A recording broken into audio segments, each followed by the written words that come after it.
Сәлем баршаңызға. Бүгін сіздермен ащы корейский салат дайындайтын боламыз. Баклажаннан өте дәмді болады. Лайк басып сохранить етіп алыңыздар. Алдымен баклажандарды осылай турап алатын боламыз. Көріп тұрғандарыңыздай баклажандарыңыздың үлкен кішісіне қарай турап аласыздар. Менде бұл жерде 3 баклажан турап жатырмын. Енді қайнап тұрған ыстық суға баклажандарымызды салып 4-5 минуттай осылай суда салып турамыз. Болған соң осылай бөлек ыдысқа суына сырғытып алатын боламыз.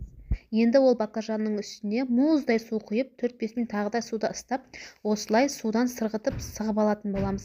Шілей қатты мыжып тастамаңыздар. Бір қызыл сәбізді морковша етіп, осылай шығарып алатын боламыз теркадан. Тұзын салып бір шетке қойып қоямыз араластырып.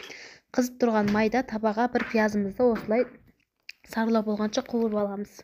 Енді кезек помидор мен огурцты осылай үлкендеу етіп турап аламыз. Шілей кіші майда қып тастамаңыздар. Үлкен болғаны жақсы. Салаттарымызды жинап аламыз.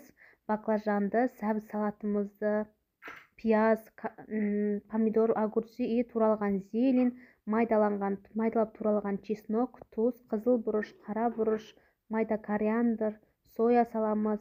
Уксус салып, жақсылап араластырып, 2 сағатқа бетін жауып холодильникке қойып қоятын боламыз.